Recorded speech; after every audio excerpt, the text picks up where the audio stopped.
Hi everyone. Welcome to this new video series on basic concepts in computer networks. In this playlist, we'll break down every topic in a simple, easy to understand way with plenty of examples and previous year questions. Whether you're aiming for strong internal marks or preparing for end semester exams, this series will guide you step by step through the syllabus. So grab your notebook, stay focused, and get ready to learn computer networks, one concept at a time. Let's begin the learning journey together. In this video, we are going to take a journey through time to understand how modern computer networks and the internet came into existence. What began as a military project to connect just 4 research labs has now become a global platform powering everything from emails to YouTube, online classes, and banking.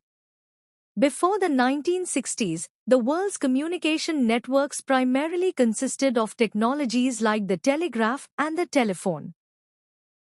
These systems were based on constant rate communication, which means once a connection was established between 2 points, data like voice or Morse code could flow continuously over a dedicated line. But as digital computers emerged, they didn't behave like telephones. Computers generated bursty data, that is, large amounts of information sent at irregular intervals. This made constant rate systems inefficient. A new technique was needed, one that could handle data flexibly and efficiently. This leads us to the birth of packet switching. In 1961, Leonard Kleinrock at MIT introduced the theory of packet switching, which is a technique that splits data into small chunks called packets and sends them independently through the network. Around the same time, Paul Baran at the Rand Institute in the US and Donald Davies in the UK independently published research on similar ideas. Unlike circuit switching, where a full path is reserved, packet switching allowed for better resource sharing and was more resilient, and especially useful in military contexts where parts of a network could go down. By the mid-1960s, large mainframe computers existed in isolation. ARPA, part of the US Department of Defense, launched a project to connect these machines and enable researchers to share data and computing power. This project was called ARPANET. Each computer was connected to a device called an interface message processor, IMP, which functioned like a basic router. In 1969, ARPANET became operational with 4 nodes: UCLA, UCSB, Stanford Research Institute, and the University of Utah. And communication between these sites used the Network Control Protocol, NCP. As the number of networks grew, researchers realized the need to connect different kinds of networks, not just individual machines.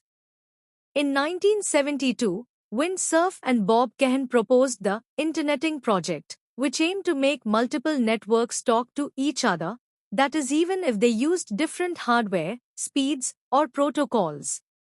They introduced the idea of gateways, which is a devices that translate between networks, and laid the foundation for what we now call the Internet. In 1973, Cerf and Cahan published a paper describing the Transmission Control Protocol, TCP, a new way to send data reliably from one end to another. Later, TCP was split into 2 parts, TCP for ensuring reliable delivery, and IP for routing packets through the network. By 1983, TCP/IP became the official protocol for ARPANET. This change allowed any computer or network to join the Internet as long as they used TCP/IP. In 1981, UC Berkeley modified the Unix operating system to include TCP/IP support. This was a major turning point because it meant that universities and companies could easily adopt Internet protocols without writing them from scratch.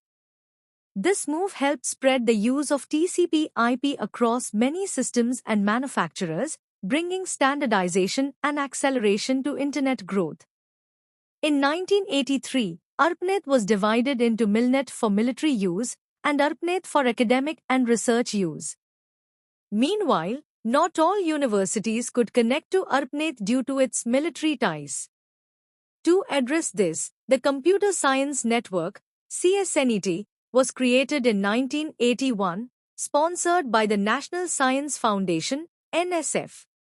CSNET used TCP/IP but offered a less expensive, slower connection, making the Internet accessible to more educational institutions.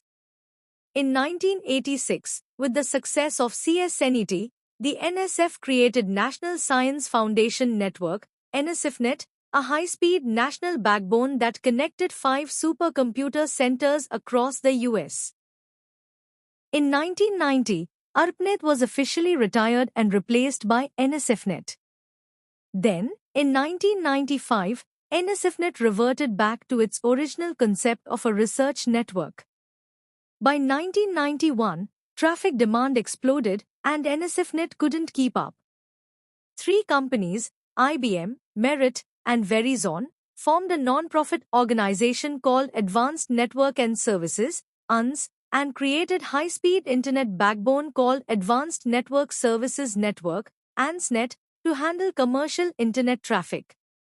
This marked the shift from a government-funded research tool to a public, commercial internet. The modern internet has seen explosive growth, not just in terms of infrastructure like fiber optics, wireless, and data centers, but also in the number and diversity of users and services.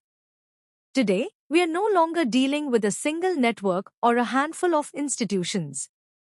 The Internet is now a network of networks where millions of devices are connected across the globe, such as phones, laptops, servers, sensors, smart TVs, even refrigerators.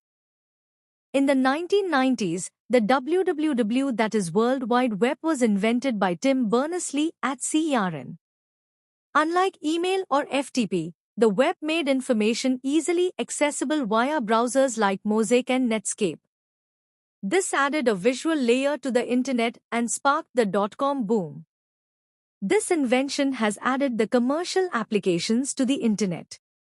Recent developments in the multimedia applications like VoIP, Voice over IP, Skype, YouTube, and PPLive has increased the number of users and the amount of time each user spends on the network, and also allowed users to stream, share, and collaborate, turning the Internet into a daily necessity.